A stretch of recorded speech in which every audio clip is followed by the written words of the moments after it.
Tiga. Bismillahirrahmanirrahim. Assalamualaikum warahmatullahi wabarakatuh. Alhamdulillah wassalatu wassalamu ala rasulillah Sayyidina Muhammad bin Abdullah, amma ba'du.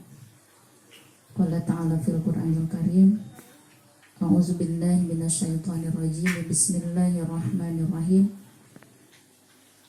Wa kuntum azwajan salasah fa ashabul maimanati ma ashabul maimanah wa ashabul mas'amati ma ashabul mas'amah wasabiquna sabiqun. Al-ayah sadaqallahul azim. Surat Al-Waqiah ayat 7 sampai dengan ayat 9. Hari ini kita akan bahas mengenai kiamat. Kita sebagai orang beriman haruslah tahu dan haruslah percaya bahwasannya hari kiamat itu pasti akan datang. Karena salah satu dari rukun iman yaitu kita harus percaya akan datangnya hari kiamat. Seorang Islam, seorang mukmin, seorang yang beriman, kita harus 100% percaya, harus yakin adanya hari kiamat. Meskipun hari kiamat belum terjadi, tetapi kita harus bisa meyakininya. Hari kiamat kita belum bisa menerka kapan terjadinya. Waktunya hanya Allah yang tahu. Rasul Muhammad SAW pun tidak diberitahu oleh Allah Subhanahu wa Ta'ala. Namun di sini kita bisa melihat beberapa tanda-tanda sesuai yang diberitakan oleh Rasul Muhammad SAW yang diriwayatkan oleh beberapa perawi hadis. Di sini ada sekitar 10 tanda-tanda hari kiamat. Sebelum hari kiamat datang, kita perlu persiapan atau mempersiapkan diri kita semaksimal mungkin supaya kita selamat nantinya. Tidak, istilahnya itu kalau sedia payung sebelum hujan. Nah, seperti itu. Mudah-mudahan Allah Subhanahu wa Ta'ala melindungi kita semua dari bencana-bencana sebelum datangnya hari kiamat kelak. Tanda kiamat itu ada hadis riwayat Ahmad nomor 6586,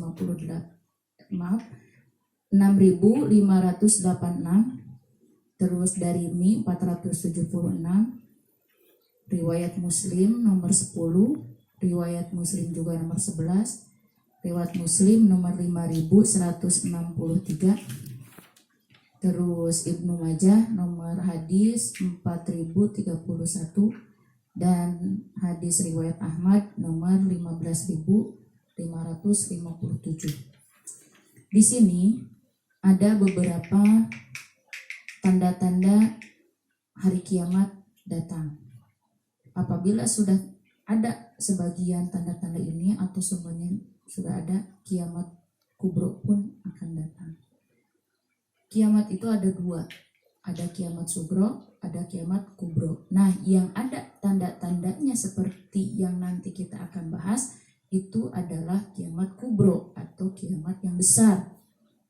Nanti di kiamat itu sesuai dengan hadis Muslim ada sifat-sifat di hari kiamat. Di antaranya nanti itu semua manusia itu akan dimatikan. Setelah dimatikan akan dibangkitkan. Nah, kebangkitannya itu bermacam-macam. Kenapa bermacam-macam? Itu sesuai dengan amal perbuatan mereka.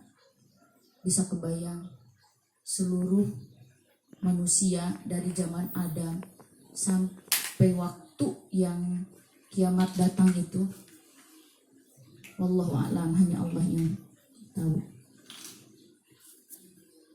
Tanda yang pertama sesuai dengan hadis Muslim nomor 5163 itu yang pertama adalah longsor di timur, longsor di barat, dan jazirah Arab. Maksudnya itu adalah kerusakan yang ada di timur, kerusakan yang ada di barat, dan kerusakan di jazirah Arab. Intinya semua di wilayah itu sudah tidak kondusif lagi. Intinya sudah hancur. Kedua, kabut atau dukhan. Wallahu a'lam. Di sini kita bisa mengutip juga salah satu hadis dari Muslim bahwa kabut itu atau dukhan itu bisa diartikan dengan kelaparan juga. Yang sesungguhnya adalah nanti kabut yang menutupi semua langit. Wallahu a'lam. Namun ini Ibu hanya menyebutkan saja tanda-tandanya. Nanti kalau ada waktu lagi kita akan bahas sesuai dengan referensi yang ada. Yang pertama tadi longsor di bagian barat, longsor di bagian timur, dan di jazirah Arab. Atau kerusakan di bagian barat bumi.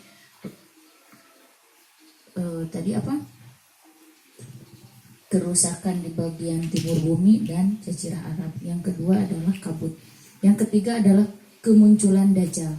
Nah ini, Dajjal sudah diberitakan di mana-mana bahwa Dajjal sesungguhnya nanti akan datang. Namun Dajjal atau anak-anak Dajjal juga sekarang sudah banyak nampak. Kita bisa lihat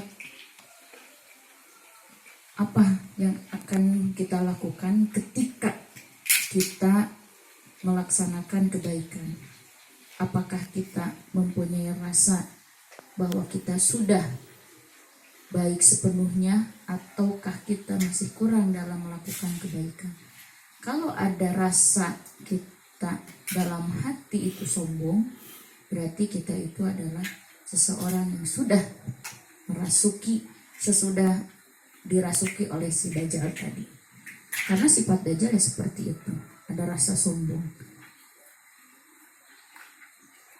Dajjal sesungguhnya adalah nanti ketika kiamat sudah dekat akan datang. Pernah mendengar dari salah satu ajengan atau kiai yang menyatakan bahwa Dajjal itu adalah keturunan iblis. Juga seorang Dajjal itu adalah anak kecil yang dilahirkan oleh seorang ibu. Terus ibunya itu hasil dari pernikahan kakak beradik.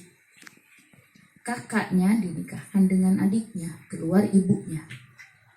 Maksudnya begini, ibunya Dajjal itu adalah anak dari hasil kakak beradik. Bapaknya Dajjal itu juga hasil dari pernikahan sedarah juga. Kakak beradik menikah melahirkan ibunya Dajjal. Kakak beradik menikah melahirkan bapaknya Dajjal. Mereka menikah. Ibunya Dajjal dan bapaknya Dajjal menikah melahirkan Dajjal. Nama Dajjal sebetulnya adalah Samiri. Dinamai Samiri. Ketika dia lahir, dia itu tidak ngomong, tidak aktif seperti bayi biasa. Dia menyusu ke ibunya sampai ibunya pun meninggal dunia. Kelahiran Dajjal adalah petaka bagi ibunya juga. Karena Dajjal menyusu pada ibunya bukannya menyehatkan ibunya, tetapi malah ibunya menjadi meninggal dunia. Wallahu a'lam. Itu ceritanya. Si Dajjal ini adalah petaka besar. Akhirnya Dajjal kecil pun tidak mempunyai seorang ibu dan dia diasuh. Namun tetap dia itu tidak ngomong, terus dia itu tidak aktif, sampai-sampai dia itu bangun. Bangunnya Dajjal membuat huru hara di kampung halaman, yang istilahnya seperti itu. Karena huru haranya si Dajjal, akhirnya ayahnya yang disalahkan. Oleh karena itu Dajjal sudah merugikan ibu dan bapak. Sehingga si Dajjal itu diusir. Nah, setelah diusir, dia itu ditempatkan di salah satu tempat yang tidak ada siapa-siapanya. Terus bagaimana makan minumnya si Dajjal? Makan minumnya si Dajjal itu dalam satu keterangan disebutkan bahwa si Dajjal ini diasuh dan diberi makan oleh jasasah. Apa itu jasasah? Jasasah adalah salah satu hewan yang berbulu, tidak tahu bentuk mana kepala, mana duburnya. Jasasah ini mendidik pada Dajjal itu ketauhidan. Dia itu memberikan penerangan tentang apa itu Allah, apa itu tentang keimanan. Semuanya diajarkan pada Dajjal. Berarti Dajjal juga tahu tentang ketauhidan yang diajarkan oleh jasasah ini. Terus dia kasih makan seperti itu. Namun Dajjal itu seperti itu. Karena dia adalah keturunan yang tidak halal, darahnya yang tidak halal, jadi dia itu tidak bisa menjadi baik. Akhirnya jasasah juga menyerah. Nah, setelah itu hewan-hewan di pulau itu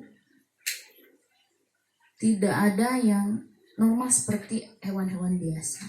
Seperti itu. Namun cerita ini wallahu alam hanya Allah yang tahu, tapi kita juga harus memetik hikmahnya. Nah,